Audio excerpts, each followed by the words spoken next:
bëgg a def loo xam ne nit ñi mun nañ koo riit bu gaaw xam ñii liñ bëgg a def lan la naka lañ koo defee ak lan lañ yaakaar ne moom laa jur so niñ ko defee instead of ñu indi a lot of theoretical constructs instead of ñu indi a lot of theory ñun dañ indi lu simple pour wone programme si ñoo def lan la njëkk a wone lan mooy suñ objectif ci issue bi wone lan mooy key deliverables si lan lañ yaakaar ne moom lañ war a def ak suñ ko defee naka la nit di mun a xamee ndax liñ set out ne moom la ñoo def am na success ndax amul success so it is comprised of the policy issue, the statement of the problem, then you have the key deliverables, and then you have the measures of success. Style bin a document we usually yaa ngi ko find ci projects, and then we think ne Gambia suñ ko jëlee ñun it's going to be a big turnaround project. Project boo xam ne dafa am particular issues yoo xam ne ñun moom la ñoo target ba pare attaque ko try to find solutions to those problems moo tax ñun suñ blueprint bi is the blueprint for the economic for the reorganization and economic development of this country. We call it the blueprint manifesto for team Essa Faal for president. Turnaround surveyor. ok lan moo tax ngeen xaar ba time bii nii pour génne manifesto bi ndax dafa foog Essa dafa foogoon ne du jàlla si test IEC bi ndax dafa amoon ay yoo xamante ne moo taxoon. musuma xalaat ne duma jàlla IEC musuma koo xalaat musuta daccuma xel ok dégg naa rek nit ñi di wax reasons yoo xam ne ñoom ci seen xel ñoo foog ne duma jàlla waaye loolu seen xalaat la rek ak seen xel xam nga loo xamut rek xamuloo ci dara so people are just prone to speculating ak wax lu leen neex waa xam nga yéen ay doo leen tontu da ngaa def li ngaa def rek xam li nga xam so musuma xalaat sax ne duma jàlla manifesto bi soo gisee génnu toon mooy ne bul fàtte ne ñun 2 months rek lañ am ci lii ok to many it may seem like ne yàgg nañ fi déedéet ñun yaa ñaari weer rek lañ amagum coow li li moo bëri yëpp ñaari weer rek lañ amagum. macha allah ñaari weer bii de gis neen coow li bëri na lool parce que keroog bi IEC annoncé sa tur ne yow jàll nga gisoon nañ celebration bu rëy sa kii. waaw dañ doon celebrate nañ pour sant yàlla parce que bëri na ñu fekk ci géew gi. yàlla def ñun ñu jàll te ñoo ñu jàll. so bon ñun liñ war a def mooy sant yàlla lii du mun lii mbiri yàlla la yàlla moo la jaar fi nga war a jaar teete la ba nga am li nga am so bon nag ñu sant yàlla bu bari. ok Essa Faal su nekkee président si biir Gambia lan la amal jigéen ñi ak ndaw yi. man definitely some of the motivating reasons li tax ma taxaw président mooy problème yi jigéen ñi ak problème yi ndaw yi ñàkkut soo gisee suma entourage danga dee gis ndaw yu bari ñoom ñoo gën a gëm ci li ma nekk du wut ne mag ñi gëmuñ mag ñi sax gëm nañ mun naa am sax mag ñaa gën a gëm waaye xam nga doo gis mag ñi ñu toppakat di daw di tàccu ci gannaawam so loolu normally ndaw ñaa koo def waaye ñun liñ amal jigéen ñi du jeex in fact soo seetee suñ manifesto bi dañ am a special section on women empowerment ba pare am a youth orientation programme so all these things ñu ngi ko jublul ndaw ñi lu ak jigéen ñi lu ko waral mooy soo seetee jigéen ñi historically da am na suñ certain traditional practices ak certain historical inequities yoo xam ne dafa tax jigéen ci suñ society mu xaw a des gannaaw so ñun dañ pare pour ici a balance indi equality pretty much in the workplace ba pare ensure ne jigéen ñi they are fully empowered. In fact ñu ngi state the problem ne we recognize and enhance women's socio-economic and political participation and contribution in national development.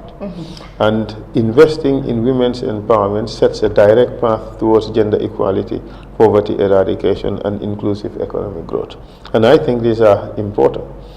So seetee ne ci dëkk bi jigéen dañ dee contribute significantly to economic development. So ñun we want to do a lot of things for women, including the promise bi ma joxe ne ñun su yàlla defee ñu win dañoo am a cabinet boo xam ne is 50% men 50% women. So loolu yëpp bokk na ci dooleel jigéen. We also look very significantly in women's health, because health wér-gu-yarami jigéen ñi lu am solo la te gis nga fii the phenomenon of living deaths during childbirth ni mu fi bare ci réew mi fii lu ko waral rek mooy ne yiñ war a fulal yu bari fulaluñ ko, comme for instance waroon nañ di make sure ne the blood bank is stocked with blood pour different blood groups yi pour jigéen ñi nga xam ne suñoo wasin duñ am problème. Waroon nañoo make sure ne am nañ jumtuwaay yoo xam ne dina mun a dimbale jigéen ñi suñ ko soxlee, waaye soo ko seetloo fii jigéen ñi ñu ngi dee ci wasin, jigéen ñaa ngee dee ngir glove amut, jigéen ñaa ngee dee ngir yenn garab yi amut, lopitaan bi sax health care system bi sax dafa doxut. suma gars yi dañ dee wax ne tànka bu foxoj paracétamol, loxo bu dama paracétamol, boppa bu métti paracétamol, biir bu daw paracétamol, lépp paracétamol la paracétamol la. So health care system bi doxut. ñun we would make sure that we not only take care of health care but also we adequately cater for women's health. So gis nañ fii ay manifesto yoo xamante ne yu rafet leen suñ ko riidee da ngay kontaan nga ne waaw ok lii de su waree ñëw si reality nit ñi dinañ am jaama, nit ñi duñ toroxwaat si biir Gambia. waaye yow lan moo nekk sa plan to make sure li nga am si biir book bii nii si kayit bii nii implement nga ko soo ñëwee as a president? waaw xam nga ñeneen ñi yéen a manifesto yi da nga koo riid rek mu nekk théorie anglais gu rëy ak very grand and lofty ideas em ci. ñun niñ ko defee dafa ute. ñun dañ wane ne lii mooy problème bi, ñu wax ne lii mooy saafaral problème bi, lii lañ nar a def pour saafaral problème bi, wane ne lii ci lii nga xamee ndax liñ war a def nañ ko déet.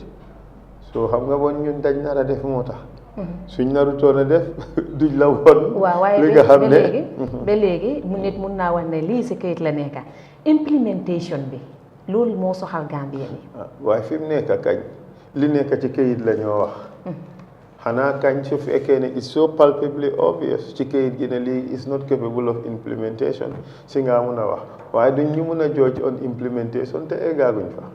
li nga mun a wax rek mooy nga seet nit ki track record am, seet ndax nit ki is somebody koo xam ne dafay sàmm kàddoom ay waxeet su dee kooku noonu la taamoo noonu la jikkoo bon xëj na doo ko óolu. ak nit ki nga seet fam musa liggéey yëpp ak li musa liggéey nan la tëddee. so te man nag ragaluma ku ma seetal yooyu. liggéey naa maa ngi start liggéey 1994.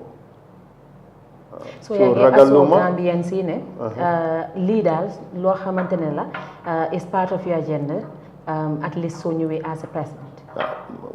di nga ko implement. man li ma xam si ma àddina ak li ma dëkkoo ak ni ma dee dundee suma àddina mooy man niti dëgg la niti luwaa la lu ma wax laay def li ma def laay wax.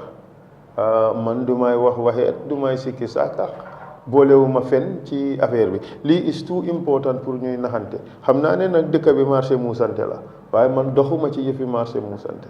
li ma mun laay wax li ma xam laay wax dëkk bi te lii amul naxaate. dëkk bi gis nañ ma liggéey ñetti at ci télévision nekkul ne suma liggéey dañ koo def ñu nëbba ko. man mënumaa wax fii ci dëkk bi kenn suma liggéey naka la tëddee parce que ñëpp a koo gisal seen bopp mun maa jooj. soo su dee Essa nit yi dëgg la na nit ñi jooj su dee ne Essa war nit yi wax waxeet la moo wax du ko def kon nit ñi am nañ sufficient basis pour jooj ma so man am naa yaakaar ne li nekk fii moom lañ nar a def te peppa du ci génn xanaa lu mënut a nekk de te loolu ci yàlla la. so léegi naka la ñoo defee lii comme naka ngeen koo defee naka ngeen koo implémenté sorry. waaye loolu foo leen di jëlee xaalis bi foo leen di jëlee espace yi ak yooyu noonu. ok nañ starté experts. nguur gi am na nit ñoo xam ne am nañ xam-xam bari na ñoo xam ne amuñ xam-xam waaye bari na it ñoo xam ne am nañ xam-xam. ñun dañ yaakaar ne suñu yàlla dénkee nguur gi dinañ am team boo xam ne nit ñi dañoo xarañ am xam-xam mun liñ leen a sant pour ñu def ko so pour implementation should not be a problem xam naa ne Gambia moom for the longest time project implementation problème la fi waaye ñun loolu warut a nekk suñ problème ñun am nañ yaakaar ne mun nañoo put together a team of Gambians yoo xam ne dinañ def liggéey bi ñun ñu ngi start ñu ngi 2 months lañ am seetal 2 months yooyu lan lañ achieve man gisuma fi parti buy wax ne bu mun a wax ne def na fi loo xam ne ñun munuñ koo achieve be it ci organize programmes be it ci pour mobilize nit ñi ñëw so ñun su ñoo def dara dañ koo def with seriousness pour nomination bi 5 days la ñu jël ñu dóor li ñu war a dóor teg ko mu jeex so loolu yëpp soos ne ñun we are serious people ñoo xam ne li ñoo war a def dañ koo def te ñun we have a culture of excellence amul sikki saka li ñoo liggéey dañ koo liggéey mu correct liggéey ko mu baax gis nañ ma TRRC ma liggéey gis nañ ma ICC ma liggéey ICC loolu liggéey ci code bi ñu ngi koo def online dégg àddina bi yëpp di ko gis so man I have a culture of excellence loolu laa gëm I have a culture of achieving things I have a culture of being serious in what I do and loolu is manifest here te su yàlla defee itam ñu jox ñu nguur gi we would take every single issue that comes to my desk with the seriousness that it deserves. Great. So len delluwaat si mbiri jigéen yi tuuti nga ne yow sa government di nga am 50% jigéen ñoo xamante ne dañoo nekk part of your cabinet right now team Essa ñaata jigéen a fa nekk ndax representative jigéen yi am nañ foofu representative bu muy. waaw we have Dr. Oly Njie she is PhD economics. fan la gaay nekk ñoom ñëpp ñu ngi Gambia mu ngi fii mu ngi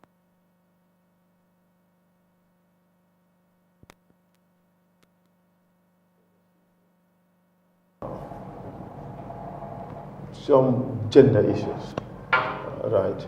We have Faal. She's a communication expert. We have Hadi Kulubali, Mungi Atlanta, Georgia. She's MBA. And we have dañ am nit ñu xarañ both góor ak jigéen ñoo xam ne dañ jàng affaire bi they are high level achievers, very serious people. So because look, this is matters of state. This is the most important thing that affects our lives. Right. So dañ ko def seriously teg ko ci loxo ñoo xam ne dañ serious. I mean jigéen ñooñu ma néewal leen yëpp li fi nuñ benn góor. li góor ji achieve la gaay achieve. I mean so and suñ strategic committee bi or suñ executive bi ku ci nekk has equal weight and everybody is equally respected. So Essa yaakaar na ne moom moomu na njiite réew mi te yóbbu réew mi comme daanaka Gambien ni ñu ko bëggee gis nañ health crisis boo xamante ne global health crisis boo xamante ne ñun sax ñi nga xamante ne ñooy Gambia bokk nañ si yow sa government soo ñëwee naka ngay def ay yan sarta ngay taxawal pour make sure ne ñun tamit duñ mun a affect to that extent. dafa dépend ci ban global health crisis nga wax si for instance the pandemic right now am nga yëfi covid bi moom really fi mu nekk is just a question of adaptation because vaccines am na nit ñi ñu bari vaccinate nañ so it's just adjusting our way of life a little bit pour mun a dëkka ak affaire bi ba fa affaire bi génn so fi mu nekk for any government I want to believe the most important thing mooy to observe some of the rules yi nga xam ne WHO loolu la teg mooy encourage nit ñi pour ñu vaccinate ba pare encourage a bit of social distancing wearing of masks ak affaire yooyu even though in Gambia those things are not fully respected waaye for any responsible government yow rules yooyu ngaa jéem a encourage lii mbir mi fii mooy ne ñun I believe ne fundamentally the handling of COVID-19 ci dooring bi mistake la woon waaye soo ku fàttaliku liñ mu njëkk a def mooy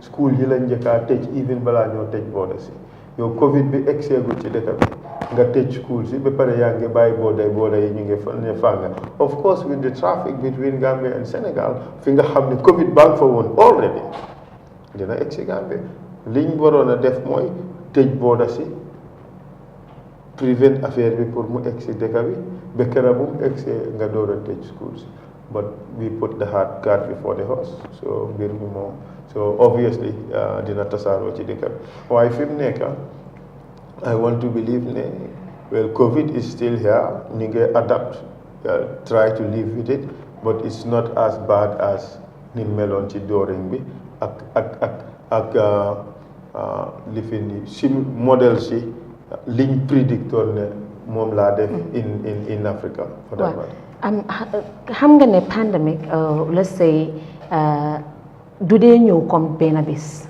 léegi tamit na toog rek mu fes léegi government bi fii nii Gambia mun na am yaakaaroon ñu ne lii dina am so mun naa am prepare they were not prepared ahead léegi Essa Faal su nekkee president ndax moom dina am loo xamante ne daf koo sóoraale when it comes to some unfortunate things like this happening.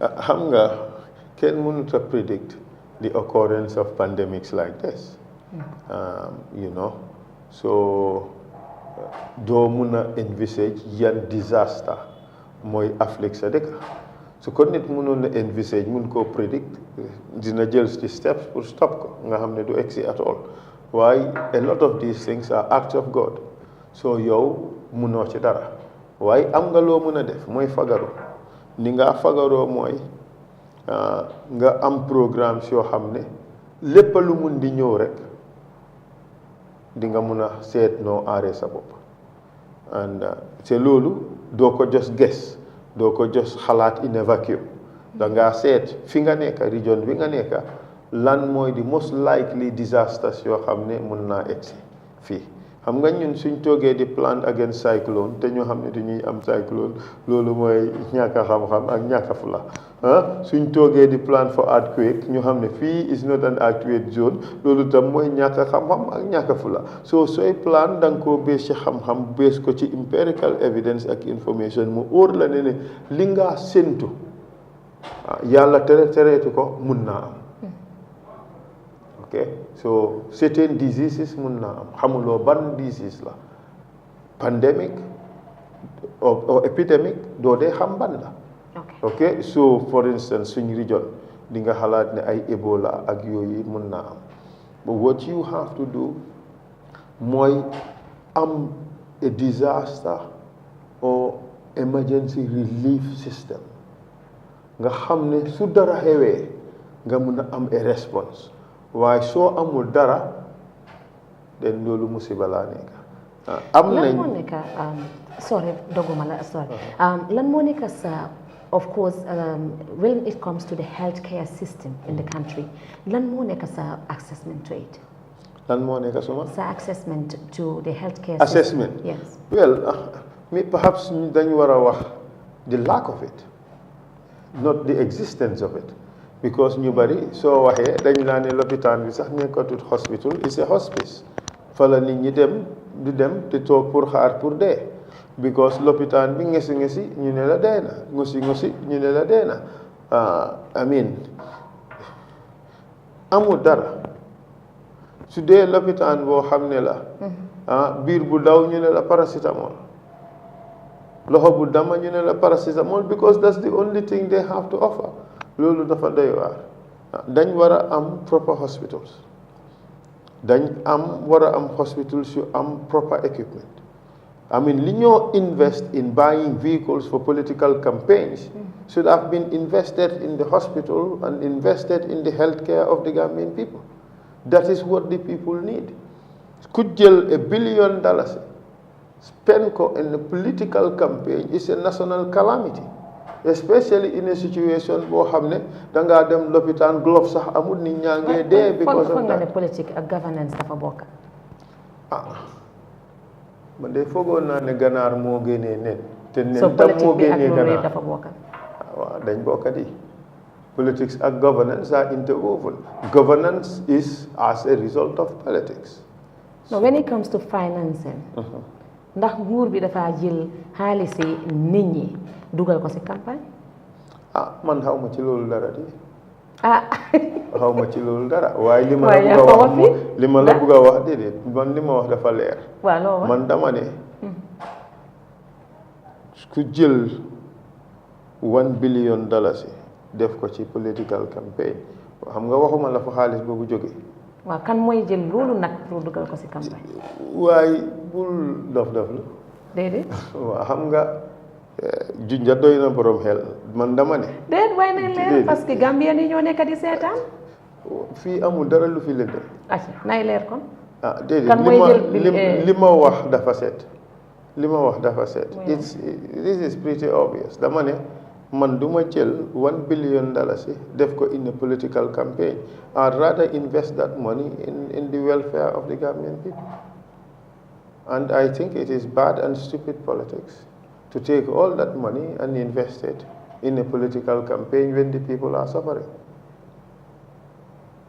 So, parce que dara waru koo jar su ma amoon $1 billion léegi teg ko. Waaw naa ko def into tranches 100 tranches of 10 million said prominent dëkk yu ndaw in between places where you have major hospitals nga build for clinics of $10 million each you'd have 100 loolu soo ko defee ci dëkk bi ñëpp sànni la karta. ok waaye gis nañ healthcare system yi Gambia bi nu there is none.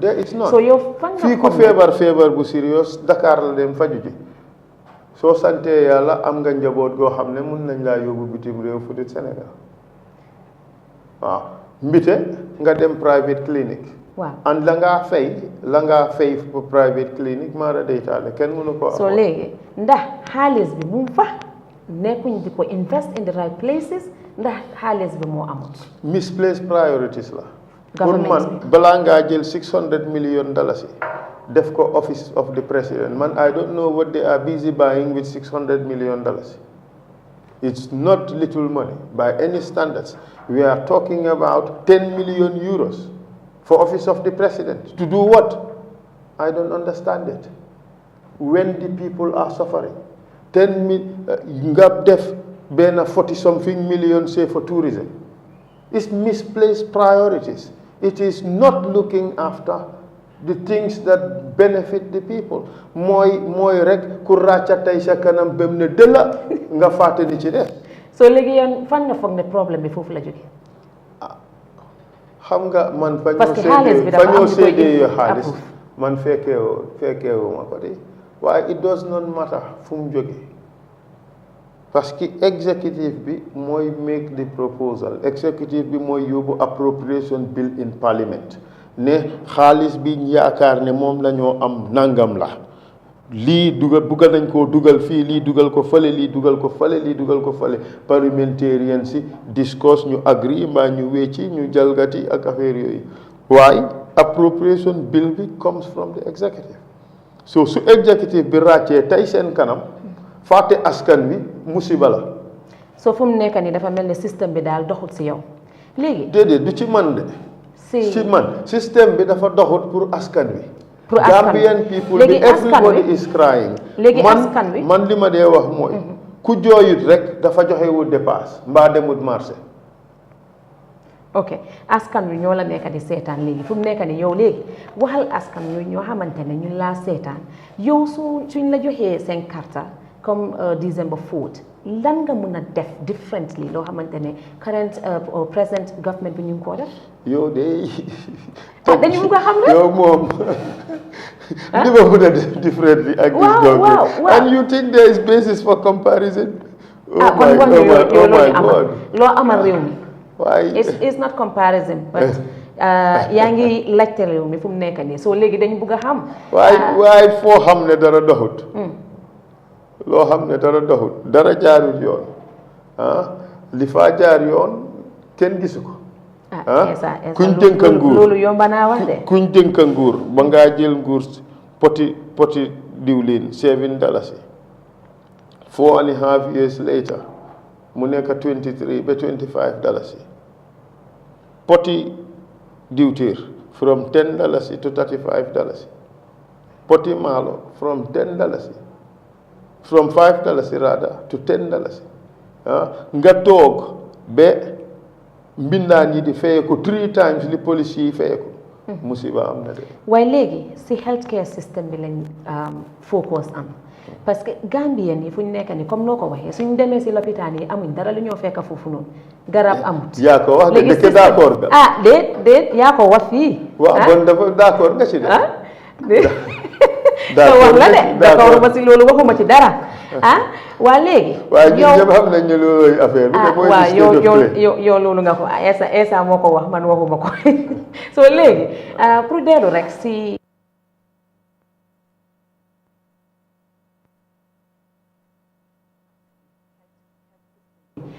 yow léegi yow da nga wax nit ñi yow soo ñëwee lan nga mën a defar Gambien yëpp loolu noonu. at least ñu jafe-jafe yi. wax naa severally. wax naa a lot of places. ne healthcare dafa seer. nguur gi alone mënut koo afford fu ñu jaar am some supplementary source of funds pour mun a fund suñ welfare but loolu is not impossible suñ defee an insurance scheme loolu rek mun naa supplement the government allocation for healthcare and that is a good start. So and that can help alleviate a lot of the problems. So fekkoon ne nguur gi ñu ngi def say $1 billion for healthcare. We know that is woefully inadequate. Doyut xaajuta doy. Nit ñi mun nañoo contribute another $1 billion for their healthcare. Nit ñi would rather contribute proper healthcare than contributing ba pare ñu am only a hospice. And that is quite obvious. President Barrow dugal na health insurance bi bu yàggut. I think that is a right move to the right direction when it comes to the healthcare. Anam. mu si National Assembly bi. waaw so nga ne dugal nga dara. mu toog ba tey amut. waaye urgent matter la ko def at the National Assembly. waaye déglu ma rek. yoon yi 4 years ago lañ ñu wax ne dinañ defar yoon yi. tey lañ door declare what they were doing 4 years ago kenn xam ko anti-corruption legislation bill bi benn tey jàllut amoon nañ a draft constitution $110 million lañ ci def benn tey ñu ngi ne yëng we are left with a completely pro-dictatorial constitution bill bi nga wax nii ba tey loolu jaar so xam nga loolu du a badge of honor ne maa ngi cee jéem a def dara bill baa nga càng parliament. It's no achievement. Yeah, but yaa ngi generalize in this case so hanga moom dafa ko dugal on like for instance mu ne urgent matter la dafa fooguloo ne National Assembly members yi mun nañ koo approve. ma ne gis government has been there for almost 5 years. Problem bi kañ la tey la. Exactly. That so government is a process because at least di nga war a xam the ways of governing and governance so léegi comme 5 years rek la fooguloo ne dafa am ay step yoo xamante ne yooyu la ñoo demee. xam nga it's all about priorities. So there is a mispriority. It's all about priorities. If nguur gi daal is there to solve people's problems. So ñoom ñooy decide seen priorities lan la ñoo def lan la ñoo attaque seetal problème yi drogue bi all the drug cases yi happen ci dëkk bi yëpp kenn déggu ci dara man de dégguma dara. ok xam nga fu mu nekk nii léegi si time campagne lañ nekk Gambie nii ku nekk dafa wax ne presidential candidate yi de dina ku nekk dina ñëw mu wax bosam ku nekk mu ngi wax bosam léegi lan moo nekk yow sa first priorities suñ la joxee réew mi loo xamante ne Gambien yi dañ leen wax ne ñu laa seetaan ñu gëm la si ñu ne la ne ok lii de dinañ ko def. ñu jàppee la si sa kaam. gis nga Gambia everything is a priority parce que ñun. liñ war a wécci dafa bari liñ war a wécci dafa bari ok ñun promise nañ ne in the first 30 days we would do a lot of things understand nga ma said that I have the right document ñun liñ bëgg a achieve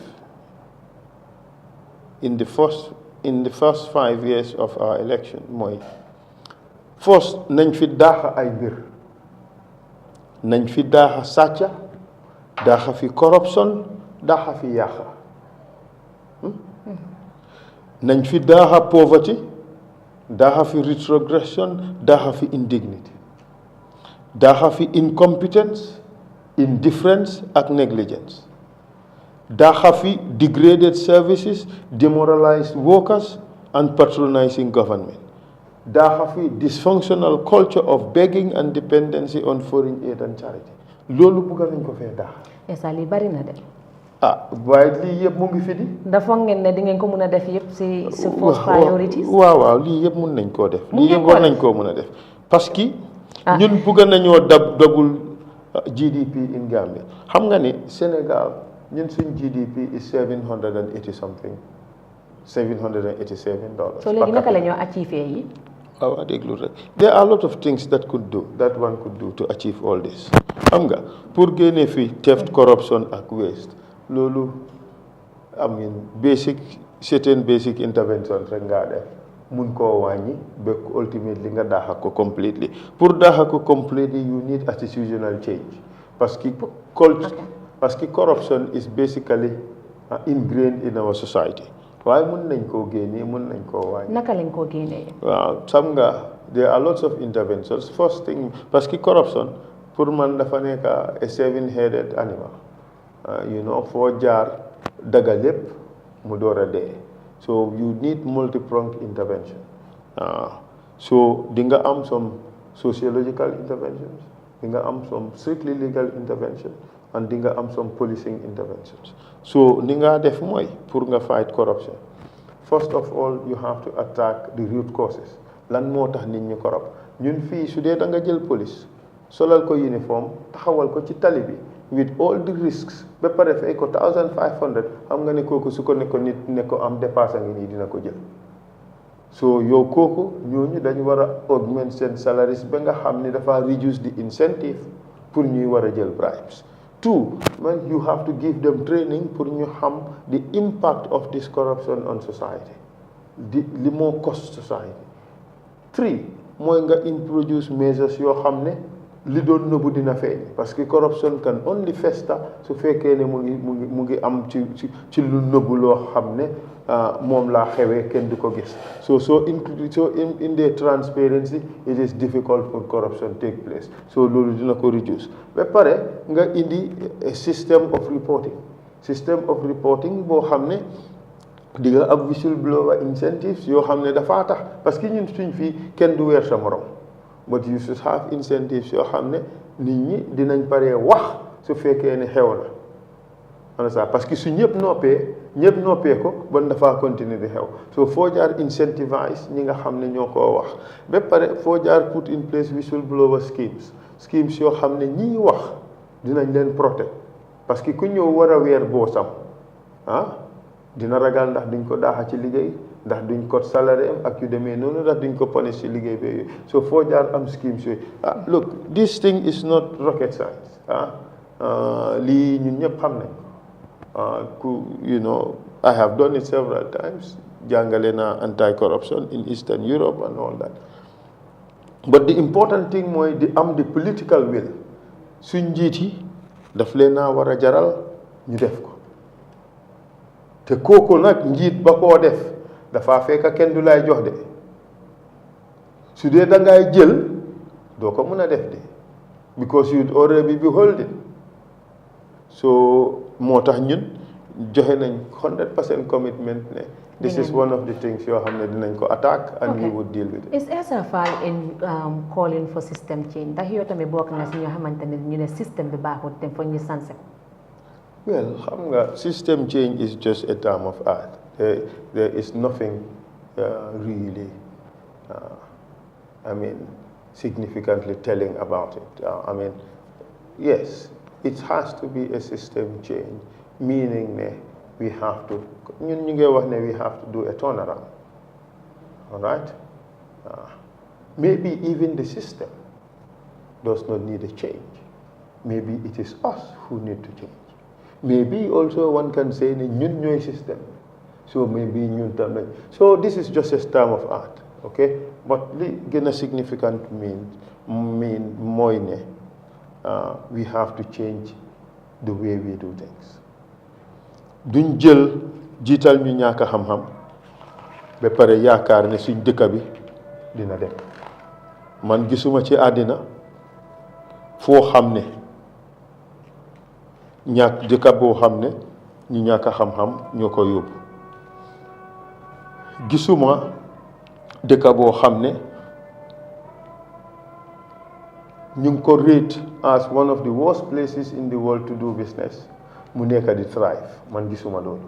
So we have to change the way we do things. I have called for moo tax maa ngi wax fii ne we should reduce the theft, the corruption and all those things. Ñun we have to go back to basics. Dañ war a dellu ci mbir niñ koo defee dëkka dafa am nu mu war a doxee dëkka dafa war a am dañ ko war a teg ci loi dañ ko war a tënk ci dëgga dañ ko war a tënk ci yërëmante dañ ko war a tënk ci loo xam ne mooy jokka si foofu ñu bari ñu ngi wax ne Essa dafa si système politique Gambie bi ndax yow système bii ni nga xamante ne ni ñu bari ñu ngi wax ne yàgg na fi ndax Essa dina ko mun a change jos si short period ba nga xamante ne ñëw na dugg si biir politique bi tudda nga fii yaa ngi tudda fii ay jafe-jafe yu bari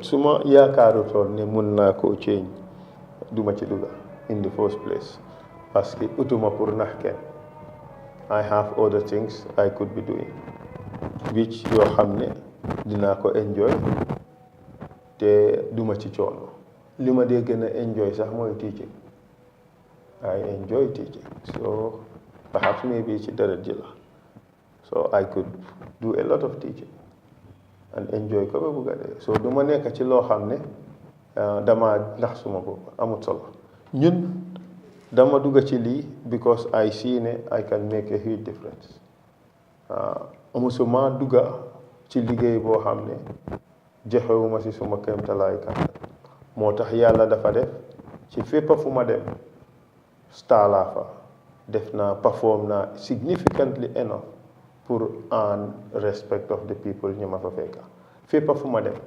so suma track record danga fa nañ ko seet amut fenn fu ma musa liggéey te awma promotion.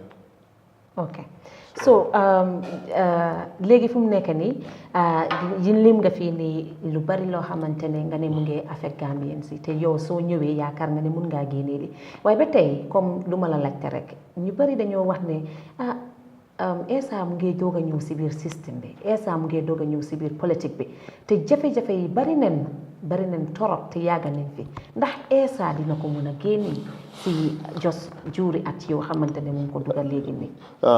The art of governance and the problems of statecraft never ends. Dangaa ñëw solve problems yi nga tombe nga dem keneen nit ñëw solve problems yi mu tombe kooku it dem ni kon America xanaa tëj nañ bàyyi nañ am government waaye problems du jeex moo tax governments dafa continue it's a continuing thing so waaye li important mooy problems yaa ngi fa fekka nga def ci so well. ok kon mun ngaa nangu ne tamit comme continuous process la kii su demee kii nii ñëw moom tamit muutali fu kii nii emoon foog nga ne yow fooguloo ne tamit government bu fi nekk tamit ak yoo xamante ne passé woon nañ ñoom tamit the same system bi leen nekk di doxee ndax. Well, it looks like it. It looks like it. But it is sad to believe that. Parce que man maa def the Truth Commission and the evidence, the information that came out ne government boobu noonu lañ doon doxee is terrible. su fekkee ne government bi itam noonu laa doxee is a mega disaster. waaye ndax yow gisuloo benn wécceeku any changes with this government? xam naa ne the level of tolerance is much higher than before. xam naa ne people are enjoying a much greater degree of freedom than pre 2017. So loolu significant improvement la. We can do better. And that is why I'm running for president. Because look, some of the underlying and systemic problems are still there. We still have an inept government. We still have a dysfunctional civil service. We still have a non-existent healthcare system. We still have a hospice that we call a hospital. Education is palpably poor. I mean, the list goes on. So don't you think the president also can say ñun tamit achieve nañ lii indi nañ yoon indi nañ democracy si biir réew mi léegi ku nekk mun naa am freedom of expression ku nekk mun ngaa toog fi nekk wax li la ne. But you see that is not an achievement. nga ne loolu du achievement indi naa freedom of expression. It's not an achievement. bil nañ ay yoon tamit. No, that is an gis nañ fi ay yoon yoo xamante ne bil nañ ko. But you have to wait. I bridge. You have to wait there pour ma answer the question. Go ahead. Okay. Yow nga recognize suma right. Defaluloo ma favor. It's already my right. Understand? You would be in the wrong to try to deprive me of that right. So yow so recognize ne lii suma right la. Nga honor my right to vindicate that right. Yow defaluloo ma a single favor. Understand? Waaw. I mean amut benn nguur nag buy toog te du def dara. fu mu jaar dina def dara. so nguur gi daal mën nañ jàppale. So the question is ndax def na enough. The question is ndax nguur gi mu ngi koo jaar ci yoon. The question is ndax nguur gi is competent. These are the questions that we deal with. waaye foog nga ne nit dina mën a satisfy ñëpp ndax nit tamit dina mën a matal yëpp loo xamante ne nit ñi ñu ngi koo expect pour nga def ko. For instance yow soo nekkee président ëllëg ku nekk mu ngi am high expectation Essa dafa war a def lii dafa war a def lii dafa war a def lii ndax fooguloo ne am na ñoo xamante ne dinañ toog tamit ñu ne waaye Essa deful lii. wax loolu is natural loolu moom is natural but there is objectivity. nit ñi dinañ am seen personal opinions ne kii deful lii deful lii deful lii deful la and looloo tax tam ñuy laajte manifestos looloo tax ñuy laajte plans soo munee brag ne this is a promise made and a promise kept, you should also be able to be accountable for promises made and not kept. You see? So and this is what it is all about. moo tax ñeneen ñi soo leen laajee ñu ne non lii sooy politique mun ngaa wax lu la neex soo demee ba toog nga def lu la neex. I don't subscribe to that notion. Leaders have to be held accountable for their statements and their deeds. Let's talk about business. li nga xamante ne yaa ngi koo yaaga wax moo nekk comme business yi Gambia bi lu moo demee ndax yow soo ñëwee di nga am anything different pour indi ay investors pour ñu invest in the country. Well loolu is easy. Because already we are the worst country in the world to do business. loolu la Forbes magazine wax ñun Chad rek lañ bit te Chad is at war. So ñun suñ situation is not a badge of honor boo xam ne anybody can proudly wear it. ñun we are palpably bad. The situation is terrible. So kenn du pare ñëw pour def business ci dëkk bi fii simply because of system bi ni moo demee. We have to change that. To beat this is very easy. All you have to do is be a little more transparent. But that's not why I'm running for president. I'm running for president to be able to change this terrible and rotten system. That's the Gambian system now. Yes. The public service is not fit for purpose. Corruption is endemic. The systems don't work. Rules are not observed. The only solace we have is that we have a functioning judiciary. But otherwise, it's a very rotten situation. The government also can claim that, can also say that these are just claims. Do you have any evidence to back up? Well, I can flag a Forbes magazine report which says Gambia is rated as the second worst place in the world to do business. And the thing is, do your credibility analysis.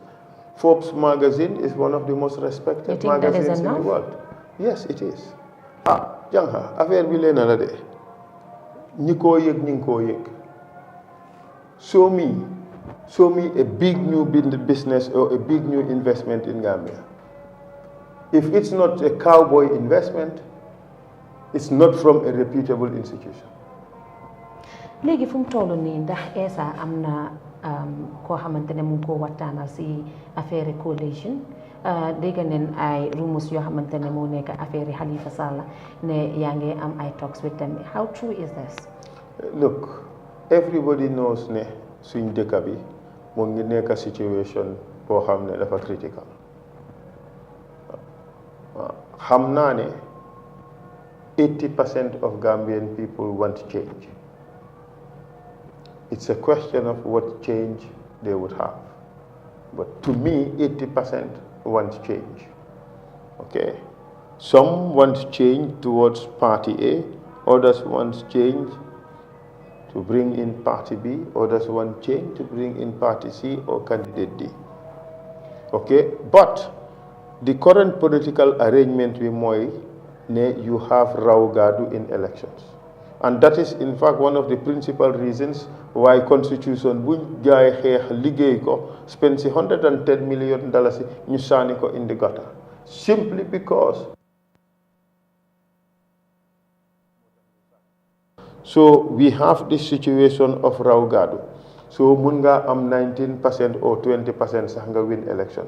That would be a badly illegitimate government in place simply because we have ill-advised rules, the raw gadu. So in that situation, we have to respect the wishes of the Gambian people, knowing the preponderant majority of the population of this country, they want change. yaa ngi wax ne raw gadu system boobu lañ fi am ndax yow dafa nekk loo xamante ne danga ko gisoon during the nomination te nga ragal ne bii moom nu moo demee nii ndax du ma dem du ma féebo man suma bopp. Understand my question. raw gadu nga fi wax. waaw mooy koo xamante ne soo jiitee lu ndax la sax dem nga. ndax yow da nga foog ne comme li nga gis ci biir nomination bi daf la tiital loolu moo tax nga foog ne comme système bi daal féebo wut la o. non gisuma dara ci nomination bi loo xam ne tiital na comme lu demee nag. waaye gis nga mbooloo bi boo xamante ne président bi boobu la génne. waaye. te kooku nga bugg a génne. man suma mbooloo moo tax gars yi tiit ba dem di jéem a interfere suma mbooloo di. déedéet so man. ñoom dañ gisoon sa mbooloo bi ndax waaye mbooloo bu génn si président bi bari na de. waaye yow. ndax Essa dina mën a génne loolu. waaw mun naa génne lu ko raw. because soo seetee li ma génnee ci nomination bi te ñu ma yaaxal 276 vehicles. ñan ñoo la yaaxal loolu. waaye bàyyil prétense gi xam nga li fi xew. li xew rek loolu moom dootuma ci dellu. li ma wax mooy it was obvious ne NPP interfere nañ pour prevent suma nit ñi buñ ñëw nomination. waaye crowd bi ñu ma ñëwal nomination war na leen a tiital parce que just 1/10 of moto yiñ ma yaaxal su ñëwoon sax bokk ci crowd boobu xëj na ma raw leen ëppaleen nit so bon loolu su xewee waaw loolu su xewee ñoom war na ñëw tiit. so yow yaakaar nga ne di nga mën a génne mbooloo boo xamante ne moo génnoon keroog. ok déglul léegi ok déglul rek. Banjul génn nañ Banjul ma dóor leen ma ëpp leen crowd. ñu génn bu fa zone ma ëpp leen crowd fuuf. amul beneen crowd buñ génnee bu ëppa ci dex gi bu ëppa li ma génnee biir Kaama Ba. kon dafa mel ni Essa mu ngi liggéey so ñu ngi def liñ mën te nomination day crowd bu ma génnee from IEC ba gannaaw Johnson Stadium kum tiitalut bon xawma lu laa tiital but the thing is ne lii yëpp mu ngi happen ci période boo xam ne ñu ngi interfere with my people from coming so su suma nit ñi yëpp ñëwoon cat dugga ci waaw su suma nit yi yëpp ñëwoon cat but look lii yëpp simple processes la rek yoo xam ne dafa allow nit ki pour mu show rek ne am nga nit is not the best measure of ñaata nit nga am. Okay, all right.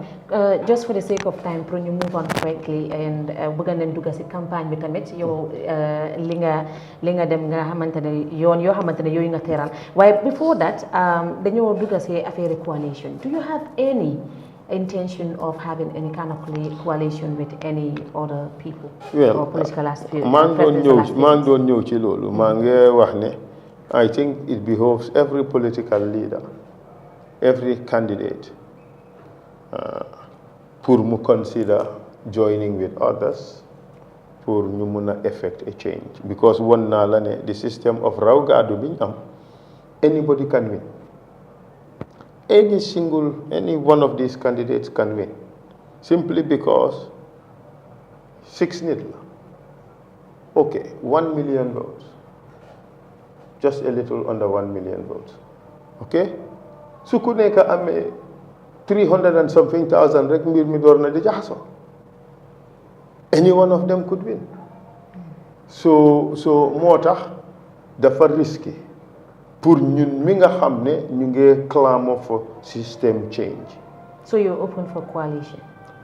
But naturally, simply because man believe naa ne ñun we can win without a coalition. su ma ko waxee ñeneen ñi dañ dee look shocked. am na ko wax bés ma won ko the crowd we pulled at nomination dafa tiit because ñu ngi wax yëfi moto yiñ ma yaaxal ne ñëwuñ ba tax ñun crowd biñ am nit ñi just assume naturally ne bon nitam yi ñëwuñ understand nga ma ba tax nit ñi are not necessarily paying attention to ñun crowd biñ génnee but ñun crowd biñ génnee nit ñoo xamante ni ñoo waroon a ñëw ndax dafa nekkoon comme the true of the Gambia or dañ ñëwoon mënuñoo ñëw seen nomination ñun dañ decide ne duñ indi anybody beyond Fonyi because we had already too many people pour indi because ñun we made arrangements to bring 24,000 people understand te loolu mooy the arrangement we made. It's not suñ nit ñi nga xam ne ñoom dañ plan pour ñëwal seen boppa whether ñun invite or isi nañ leen or not so but what I'm trying to say here mooy ne coalitions yaa ngi koo def because we just want to ensure ne we cover all the bases. There is no risk daf ñoo óor ne dañoo win. Okay. Understand? Daf ñoo óor ne we would have the opportunity to effect a system change because fi mu nekk we are fragmented and the fragmentation increases the risks. So in order pour rek ñu reduce the anxiety, in order to mu óor ñu ne we wouldn't have a nail biting election, in order pour mu nit ñi seen xel dal ne bii moom change dina am no matter what. moo tax nit ñi di call for coalition and I think that is responsible behavior. So are you open for it? Of course I am open for it. For instance, nañ wax ne tey beneen political party ñëw pour join Essa Faal or beneen independent candidate ñëw pour join Essa Faal ndax léegi su nekkee ne def ngeen seen biiri waxtaan ak yooyu noonu kooku mu war a jiite ndax di nga nangu. Look, su dee kookoo war a jiite of course dina nangu parce que kookoo war a jiite but the question is ndax kookoo war a jiite xam nga soo sa question sa question bi dafa presuppose a lot of things yoo xam ne. xam nga dañ ko bés si waxi nit ñi ñu bëri ñu ngi wax ne Essa du nangu ko jiite raada. déedéet loolu du dëgg. loolu du dëgg xam nga man ci lu ma dox dafa am ci sarta yu ma ko wéer ok du ma just submit to somebody's leadership just because dama war a submit or nit ki dafa expect ne dama war a submit to keneen leadership am non fuñ jaar nit ki sooy def dara soo ne da nga enter into an arrangement in the first place establish an objective criteria an objective and fair criteria as to how to select your leaders business boo dem dañoo joxe job description ne ki ñoo jël pour place bi nangam la war a am ñun su ñoo def coalition ndax mënu ñoo def loolu ne nii la ñoo tànnee suñ njiit nangam ñu dem through that process boobu waaw ku ko si yàlla may mu jël waaye nga just assume rek ne nii la fa war a demee loolu mu ngi mel ni ñu ngi reinforce li fi nekk rek mu ngi mel ni ñu ngi doxee ni ñu neexee instead of ñu doxee lu waa man nag doxee lu waa la préfère ma doxee nit ki nu la neexee. ok léegi fu mu toll nii gis nañ ñu bari ñoo xamante ne join nañ alliance ak présidence bi gis nañ tamit ñoo xamante ne join nañ alliance with UDP gis nañ ñoo xamante ne join nañ alliance with GDC yow ndax yow fu mu nekk nii am nga ñoo xamante ne yaa ngi leen di waxtaan yéen a ngi waxtaan pour gis ne ñoom tamit ñu dooleel la si mbir mi ndax yow tamit nga mun a am doole bu baax a baax. xaaral ma wax la leena yëngaluma te tiitaluma and it does not make me less confident ne ñun dañoo win. so Essa Faal daal moom ndong dina mun a win. waaw I am confident ne yes mun nañoo win dafa depend on a lot of things and waaye li ma laa wax nii li ma gëm la not just ne Essa Faal can win dama believe ne each of these candidates can win. Okay. You know, wow, because of situation bi nim fataajo xëj na mun ngaa wax ne one or two candidates cannot win without a coalition waaye mun naa laa assurer man ci suma gëm-gëm ne at least there are 3 candidates that can win without any further coalitions. mooy kan ak kan. yow xam naa ne yow ok naa la ne ñun si lañ bokk. ak ñan. ak ñeneen ko keneen ko fiil rek ne mun naa wi. man du ma toog fii. waaw du ma toog fii di néemantu at least I am confident enough. pour yow di nga win kenn des na ñaar pour néem ñun suñ bopp. des na ñaar Essa. waaw loolu ma bàyyi ko ci yeneen candidates si ñoom dinañ décider seen boppa who those people are but man the thing is ñun we are confident ne ñun we can win. ok léegi yow sa chances of winning fa nga ko measure out of 100. 33. 33. tuutiwut. bari na torop. It could out even, of 100. Yes, it could even be maybe realistically 25. So why for technology? Perhaps maybe even 25. Why do you say that? Maybe 25 because my problem is not convincing people. It's not what? Convincing people. That's not my problem. What is your problem? Suma problem mooy being there to convince them. That is to convince them. Simply because you realize ne we are 2 months old. Loolu la nit ñi dee fàtte. We are just 2 months old. I announced day bi ma jeexalee to RRC the next day. lañ announce ne we have a major announcement the next day. So ñu launch. loolu moo tax ñu bari den dee wax ne Essa 2 months rek la depuis mu commencé 2 months rek la am soo ñoo xamante ne yàgg nañ fi ay at yu bari waay soo fi ñëwee rek bit ñooñu. waaw soo fi amee 10 years 15 years 20 years man ma ñëw bit la I think it speaks to ne at least liggéey nañ. waaw waaye demaguloo élection de léegi fu mu nekk nii bitaguloo kenn de ndax am na ñoo xamante ne dañ leen bit. waaw ok xam nga leena la xam nga fii argument bi lu mu dee nekkee.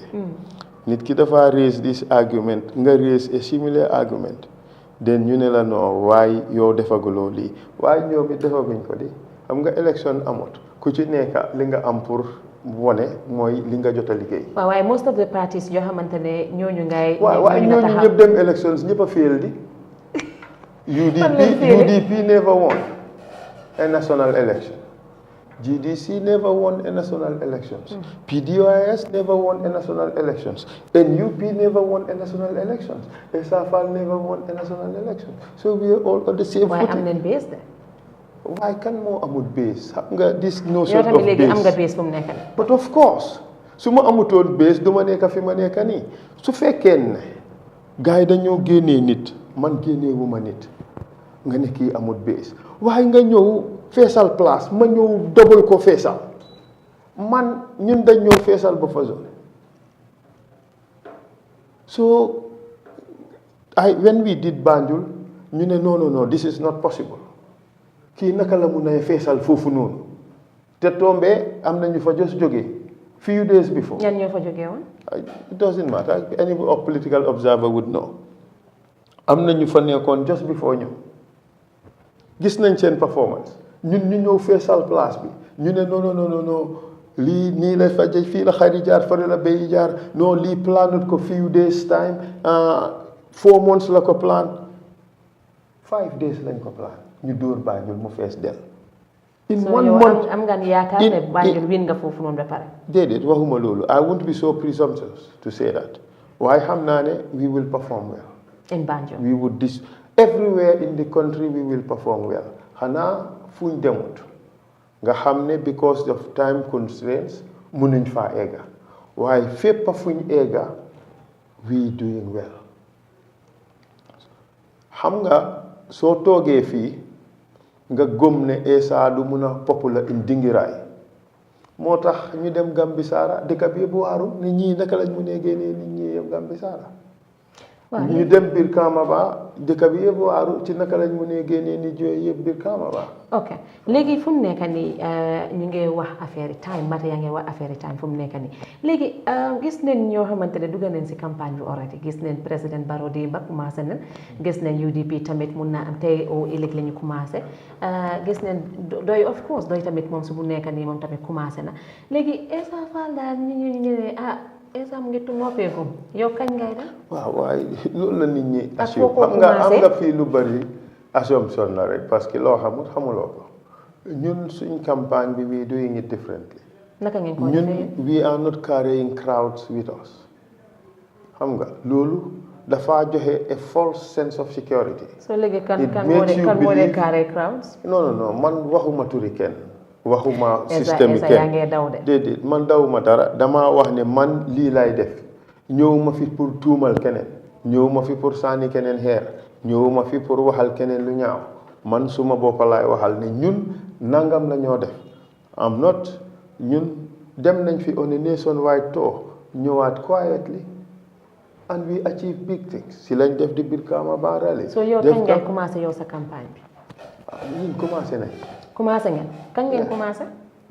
di gars yi dañ déclaré ne campagne start na. waaw te yaa ngi meet voters di discuss ak ñoom yaa ngi ak campagne. soo léegi si fii nga commencé comme ndax.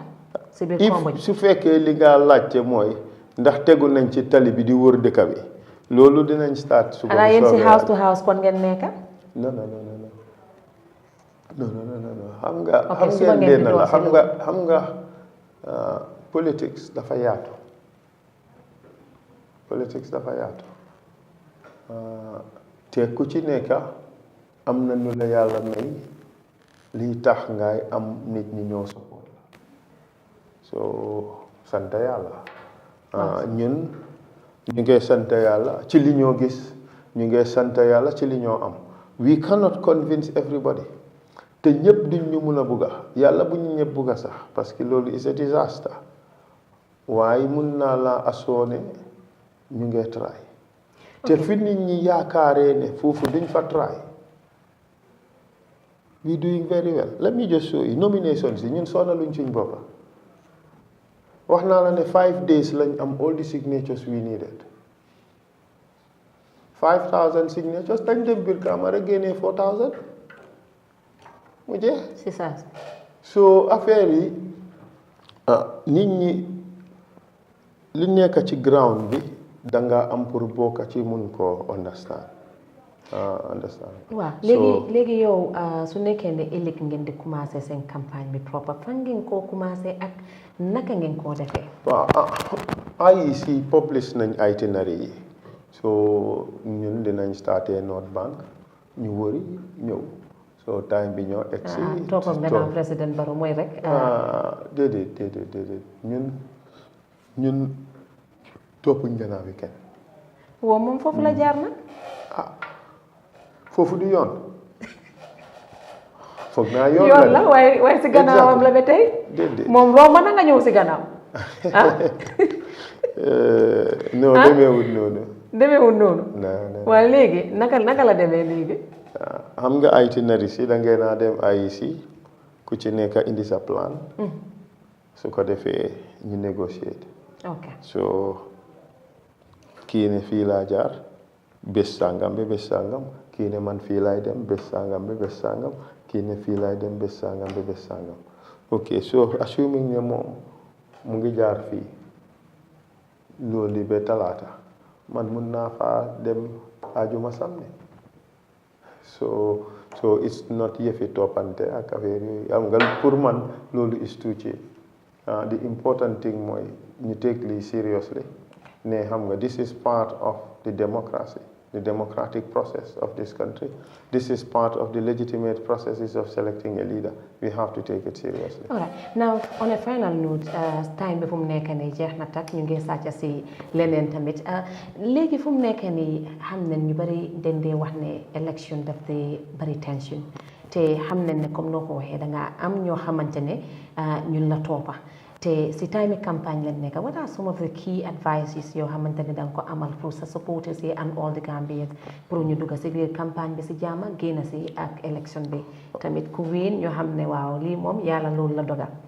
Well, I believe ne ñun ñooy the only candidate ku publish our own code of conduct ne ku ci nekk sarta yi lañ expect ne moom nga doxee biñ tàmbalee ba léegi kenn déggaluñu dara lu ñaaw ci lépp luñ def dañ koo def properly ba pare moytu coow gi ñiiroo ngararoo gi ak xëccoo gi ak xuloo gi ñun liñ gëm mooy lépp lu ñoo def ñu boole ci yar tey ak dal lu métti métti nag ñu boole ci am yar boole ci respect even suñ ennemis yi